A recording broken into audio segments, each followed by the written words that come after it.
একটি সিনেমার শুটিং শেষ হওয়ার আগেই সেই নির্মাতার আরেকটি ছবির কাজের প্রস্তাব পেয়েছেন ইয়ামিন হক ববি। তরুণ নির্মাতা এস.কে নিলয়ের বউ ছবিতে অভিনয় করছেন তিনি। ছবিটির গানে শুটিং আছে বাকি।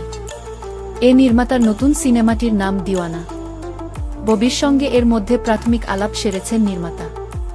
এর কাহিনী লিখছেন দেলোয়ার হোসেন দিল। এটি শহুরে গল্প। এ কারণে রাজধানীতে হবে দৃশ্যধারণ। ববির বিপরীতে কে অভিনয় করবেন তা এখনও চূড়ান্ত হয়নি। নিলয় বলেন, ববিকে নিয়ে বউ সিনেমার কাজ করছি। তার সঙ্গে আমার প্রথম কাজ ছিল এটি। সহযোগিতাপরায়ণ একজন শিল্পী। আমার পরবর্তী দিওয়ানা সিনেমার জন্য তাকেই মানানসি মনে হয়েছে।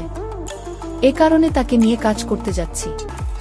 এখন নায়ক ঠিক করেনি, তবে কাজটা নিয়ে কিছুদিন মধ্যে জানব সবাইকে। নতুন কাজ নিয়ে এ অভিনেত্রী বলেন, দিওয়ানা সিনেমার বিষয়ে কথা হয়েছে। সবকিছু ঠিক থাকলে কাজ করব। বেশ কিছুদিন আগেই বেঈমান সিনেমার শুটিং করেছি। বউ সিনেমার শুটিংয়ে অংশ নেব। এরপর বদিউল আলম খোকনের পরিচালনায় তছনছ সিনেমার শুটিং শুরু করব। দেশের বাইরে আরও একটি সিনেমার কথা হচ্ছে। বলা চলে কাজের মধ্যেই আছি।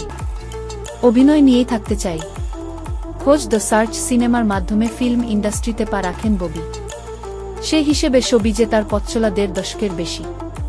এ পথচলা মোটেই সহজ ছিল না। নানা চড়াই-উতরাইয়ের মধ্য দিয়ে যেতে হয়েছে তাকে। অভিনয় ক্যারিয়ারে ববি উপহার দিয়েছেন দেহরক্ষী, রাজত্ব, অ্যাকশন, জেসমিন, বিজলি, বেপরোয়া, নোলকর মতো সিনেমা। বর্তমানে ববির হাতে রয়েছে বেশ কয়েকটি সিনেমা। তার অভিনীত সর্বশেষ মুক্তিপ্রাপ্ত সিনেমা ছিল ময়ূরাক্ষী। রাশিদ পলাশ পরিচালিত রহস্যধর্মী এ সিনেমাটি গত বছর মুক্তি পেয়েছিল। এতে তার বিপরীতে দেখা গেছে সুদীপ বিশ্বাস দীপকে। যদিও সিনেমাটি ব্যবসায়িক সাফল্য পায়নি। সকল প্রকার বিনোদন, সকল খবর আপডেট পেতে আমাদের ইউটিউব চ্যানেল এবং ফেসবুক পেজ বিশ্ব বাংলার তথ্য সাথেই থাকুন। ধন্যবাদ।